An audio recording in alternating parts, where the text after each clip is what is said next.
ating topic for today is about chapter 6, and this chapter will be the coverage of your exam. So, ang chapter 6 is about bending stress.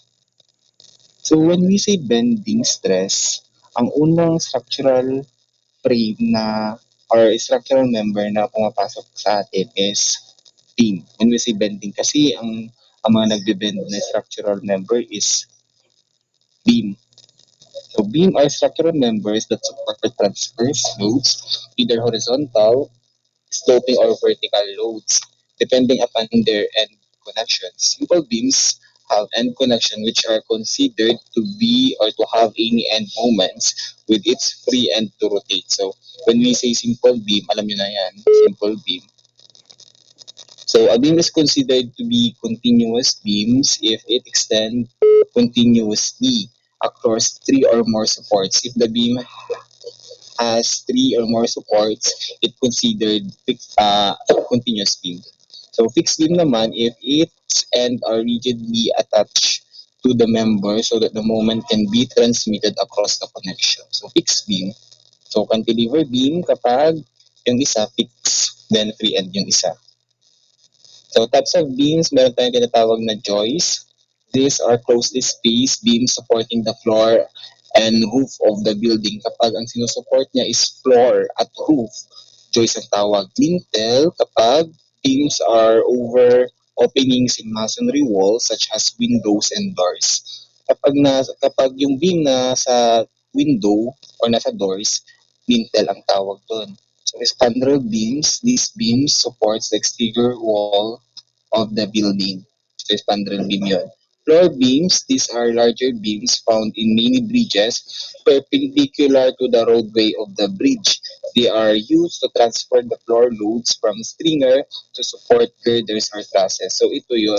Kapag perpendicular sa roadway, that is, ito. Kapag perpendicular sa roadway, that is floor beams. Sa kanya nakapatong yung stringers. So kapag stringers naman, that is parallel to the roadway. Beams floor running parallel to the roadway. Kapag girder naman, I know you are familiar with this girder. Girder are, or girders are type of beam din, pero mas malaki lang siya than the usual beam. So sa kanya nakapatong yung mga beams. Then, yun. So I know na you are familiar with girder. So let's proceed sa bending stress. So if a beam is subjected to a bending moment, the stress may be computed using a flexural formula. So ito, FBMC all over I is a flexural formula. So the formula na-discuss niya at saka nabanggit natin so last meeting. When the stresses are within the limit of the material, the procedure is called elastic design. So meron tayong formula na FBMC all over I. So bakit ba natin kailangan malaman kung bending stress? Kailangan nating malaman kung bending stress para ma-identify natin or ma-determine natin kung hanggang saan yung strength ng ating beams, kung hanggang saan yung kakayahan ng ating beams. Kaya kailangan natin malaman. And of course, kapag ganito, meron din tayong tinatawag na allowable bending stress, which is ito yung kinukompute natin sa beam, yung allowable bending stress. Now when we say allowable, bukod sa ASD siya, ito yung limitation ng beam, yung hanggang saan yung kaya niya. So itong FBMC all over I should be less than sa allowable bending stress. Wait lang, ayusin ko lang. Mag ano lang tayo. Admit.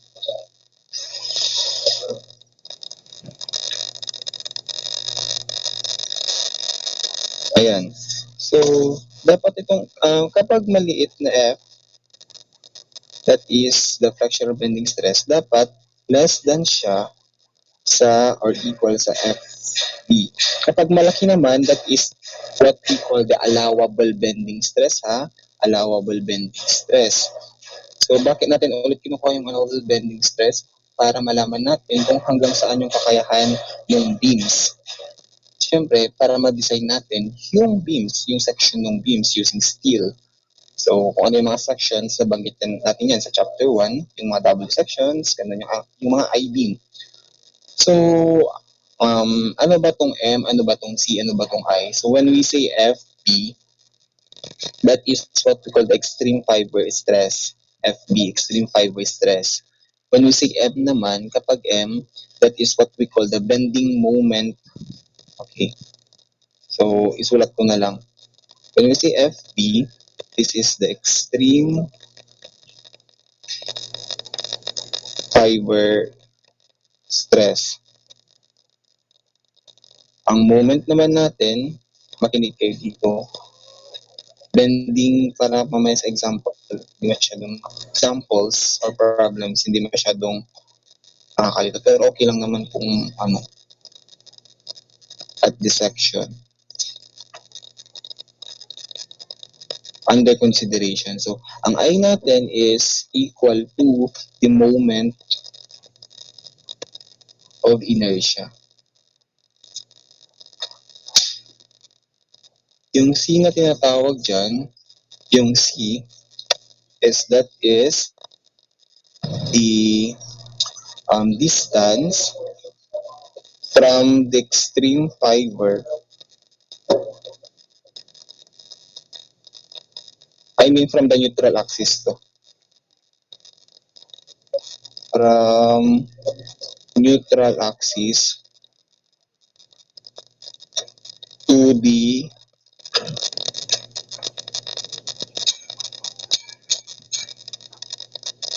extreme fiber. So, ano ba yan? Ano ba yung gusto niyang sabihin dyan? Kunyari, we have a W section here. Then, ang neutral axis niya is nasa gitna lang since symmetrical. Kapag neutral axis, medyo broken siya. Yeah. So, from here, neutral axis, up to the extreme fiber, dito sa pinaka dulo. So, yan yung C. So, ayun. Kailangan natin malaman yung allowable bending stresses, ha? Para malaman natin yung allowable bending stresses, kailangan natin malaman muna if yung section natin is compact, partially compact, or non-compact. So, i-determine pa natin kung compact siya, partially compact, at compact para malaman natin yung allowable stress niya.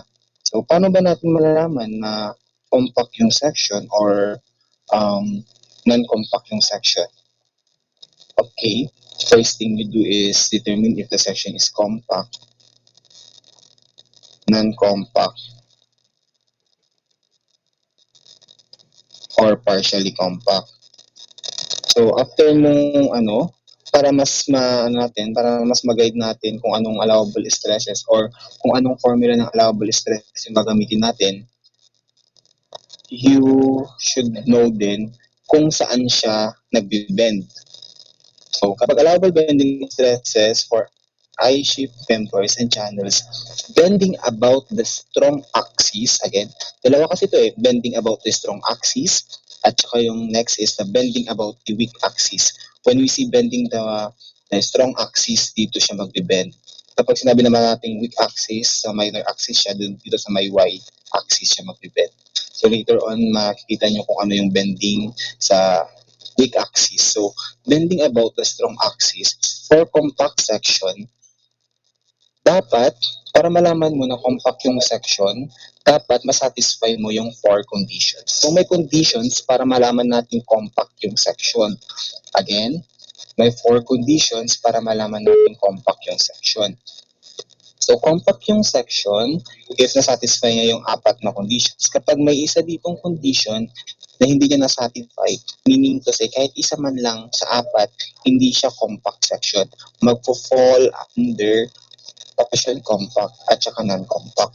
Then kapag nag-fall under partial at saka non-compact, iti-test mo kung partial. Kung hindi siya partial, meaning to say, non-compact na siya. So, bakit ba natin kinukuha or dinidetermine kung compact, non-compact, or partially compact? Para malaman natin kung ano yung formula ng ating allowable stress. Kapag allowable stress ng compact section, ang allowable stress natin, okay, ang allowable stress natin, or FB, is equal to 0.66 FY. So, take note of this. Itong formula na to kapag bending about the strong axis and bending about the strong axis. Take note of that. So again, para malaman natin compact yung section natin, first condition is its flanges must be continuously connected to the web. So mga I sections, syempre connected talaga siya sa ating web. I mean yung flanges is connected talaga sa web. Kung plates yan na pinagtugtong-dugtong, hindi na agad siya compact. Hindi siya continuously connected. So, two is, if the section must have the following flange width thickness ratio of its compression element. So, yung sinasabi dyan na flange width thickness ratio, kapag ang flange width daw natin, di ba, BF yun, ito yung wala ka, charot. BF all over twice ng TF, the thickness of the flange should always less than or equal to the 170 all over the square root of Fy. So kapag nasatisfy niya yung condition na yan, meaning to say, compact yung ating section. So the third condition is the section must have the following depth to thickness ratio. Ang depth to thickness ratio, yung depth daw natin is less than to thickness, all over the thickness of the web is less than or equal to 1,650 all over the square root of Fy. So, compact daw yung section pag ganyan. And last, the laterally unsupported length of the compression flange LB. Ito yung parang span ng beam. Ay, pala ko naka-highlight. Yung LB natin does not exceed the value of LC. So, ang LC natin, yung value ng LC natin, na-determine natin sa L1 at L2 kung ano yung mas maliit dyan. So, ang L1 natin is equal to 200 BF all over the square root of Fy. So, ayan. Ang L2 natin is determined by 137,900 all over Fy tapos D all over BF then TF. So, ang L1 natin dyan, ang LC natin is equal sa smaller value. Ang ating ating LU is the greater value. Pero hindi na nagmamatter dito. Kasi, dapat syempre ang LU is greater than LC. Ang LC naman is greater than LB. Kapag ganito, kapag mas malaki yung LC sa LB, compact yung section. Ngayon, note that, kapag ang sinabi sa problem is beam having full lateral support,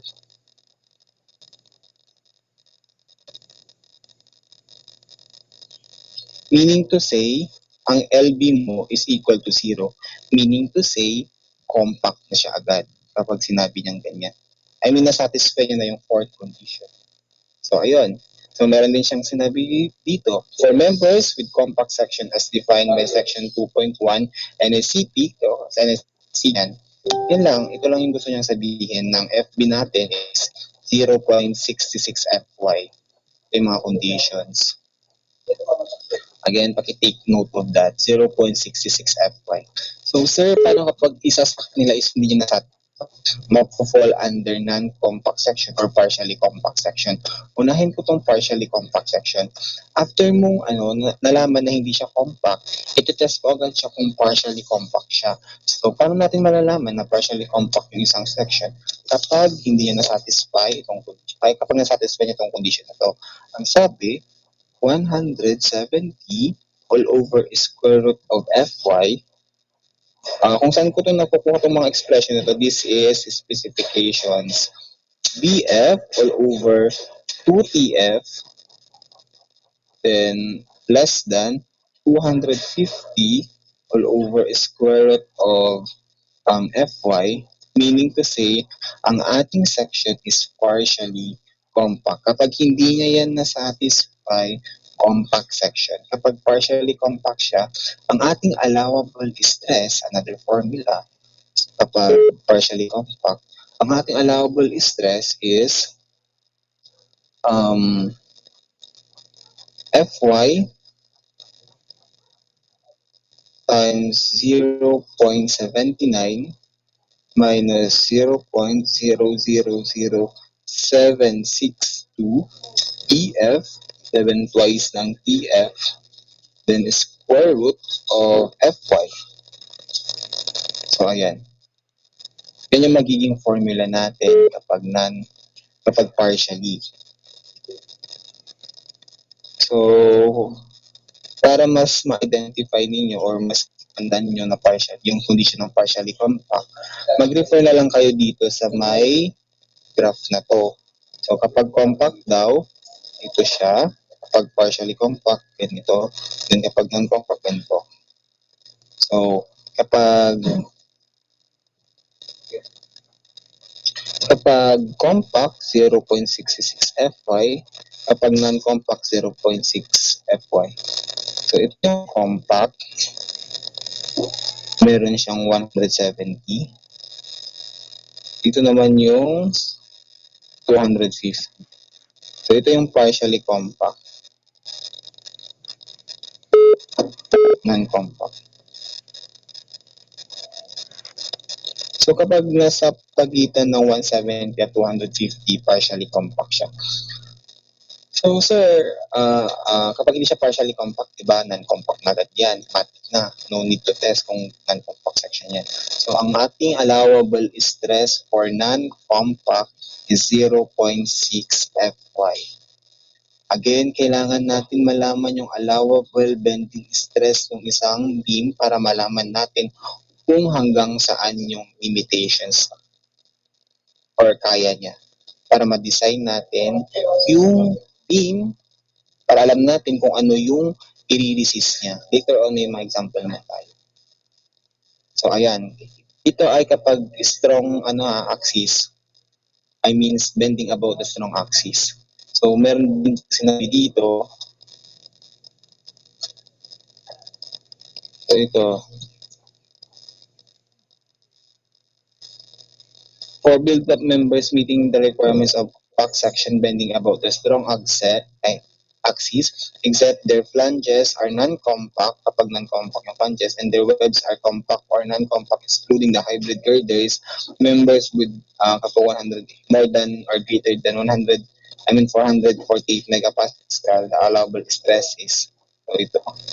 Yan po yung isang equation natin kapag partially compact. Parang same lang naman siya. Nagkaiba lang niya is merong KC dito. Usually, ang K is 1.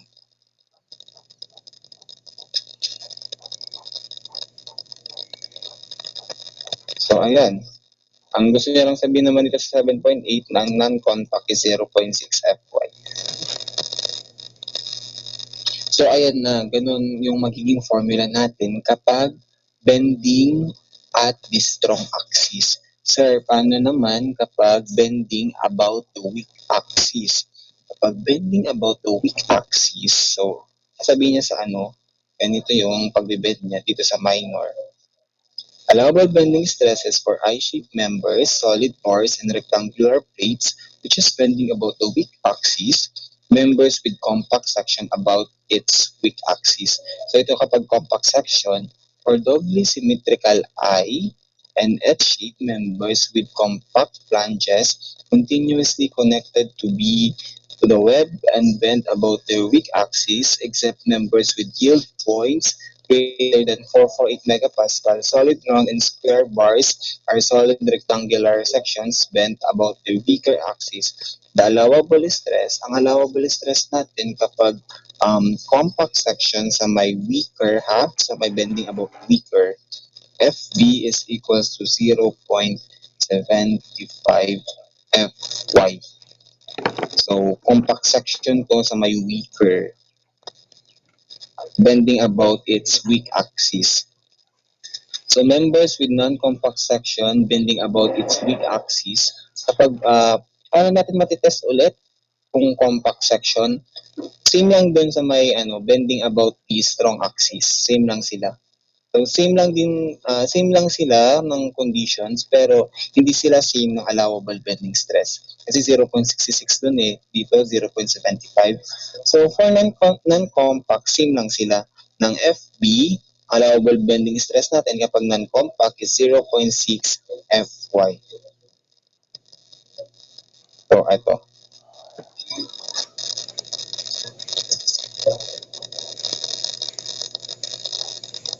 So, ayan.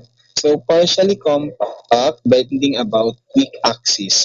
Kapag partially compact naman, bending about its weak axis, for doubly symmetrical I and H shape, members bend about their weak axis except the member with yield points greater than 448 megapascal with non-compact flanges continuously connected to the web may be designed on the basis for an allowable stress. So ito, same lang sa same lang sila ng ng conditions sa partially compact. So sabihin ko na lang dito, ang condition niya kapag partially compact is 170 all over square root of Fy. Ito lang din yung kanina, yung partially compact sa may strong axis, less than Tf, twice ng Tf, then less than dapat to ng 250. I know, boring to kasi specifications pero wala kailangan ninyong aralin. Ayan. Same lang din niya. Ang magiging ang magiging allowable stress natin dito or allowable bend stress dyan will be 1.075 Fy is equals to 1.075 minus 0.0019 PF twice ng ating thickness of flange times the square root of Fy. So this will be our formula for the allowable bending stress kapag partially compact. So ayan. What if sinabi dun sa problem na unbraced length or yung isang support natin is fixed or unbraced length? Members with compact or non-section unbraced length. When we say unbraced length, the distance between ends of structural member which are prevented from moving normal to the axis of member by bracing or by floor step. So, ayan. Kapag sinabing unbraced length or anong tawag dun sa isa? One end or support at its one end, ganun. Again, kapag support at its one end or unbraced length yung sinabi sa problem, ang una mong gagawin is get the LB, the LC, and the LU. So, paano natin ulit makukuha si sa LB, yung unbraced length, that is the span of the beam lang. Span lang siya ng beam. Si LC, kailangan natin malaman si L1 at L2 ulit. Ang L1 natin, ilan ulit yan? I know na hindi nyo yan na-take down notes. That is 200 PF all over the square root of Fy. Ang L2 natin dyan is 137,900 all over Fy P PF PF. Again, nakakasunod pa kayo. Medyo nakakalito no kasi specifications. Wait lang ha. Pero medyo mabilis. Mabilis. Sige. Okay lang naman, pagalan ko. Tika sa 29. May nag-chat sa atin. Okay, again, kapag sinabi sa problem na unbraced length, at pag sinabi din sa problem na support at its one end, gano'n, i-check mo siya. Huwag ka nang pumunta dun sa may kanina, sa mag-discuss ko. Pumunta ka agad sa LC, LB, at LU. Para makuha natin yung value ni LC at LU, kailangan natin yung value ni L1 at L2. Kasi, ang smaller value dyan, smaller value ni L1 or L2, that is the LC. So, ang LC natin is yung smaller value ng dalawa of L1 or L2. Si LU naman is, syempre, yung greater value ng dalawa, L1 or L2. Then si LB, yun yung unbraced length or sometimes yun yung parang span ng beam na ibibigay sa'yo. So, unbraced length. So, kapag nalaman mo na yung tatlong length na yan, i-check mo ngayon yung values nila. Kapag ang LU is greater than LB, at pag ang LB is greater than LC, kapag nasa gitna si LB, nasa pagitan ni LU at LC, meaning to say, i-use mo yung i-use mo tong yung allowable stress natin is parang non-compact is equal to 0.6 Fy. Okay ha? Kapag nasa pagitan si LB, nasa pagitan siya ni LC at LU, ang i-use mong allowable stress is, our allowable bending stress is 0.6 Fy. Again, kapag itong LB is nandito, meaning kasi, di ba, compact section, 0.66, depende pa yun kung bending about its strong axis or weak axis. Paano naman na kapag ang LB is nandito, mas malaki siya sa dalawa? Kung mas malaki siya sa dalawa, kapag ang LB natin is greater than LU, syempre kapag greater than LU yan, greater din siya sa LC. Use this following relation. So, you have case 1 at case 2. Ito yung magpapakomplikado sa ating topic.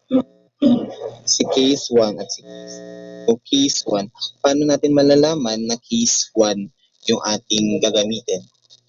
Kapag nasatisfy niya tong equation na to. So, square root of, marami-rami kayong i-memorize, guys. 703,270 CP all over Fy. Nagkataon naman na sa midterm exam pa to. LRT. Length yan ng beam. Then ang R dito, that is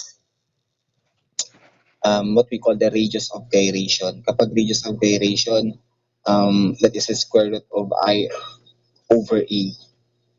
So, less than din dapat sa square root of 3516330 CB all over Fy. So, itetest mo siya ha, kapag ang LB natin is greater than LU at LC, itetest mo siya. Kung ganito, na-prove niya yan, that is case 1. Ngayon, kapag ito is greater than ganyan, that is case 2. Pero case 1 na tayo mag-focus. Sa case 1, ang gagamitin mong allowable stress or yung FB, allowable stress, will be Fy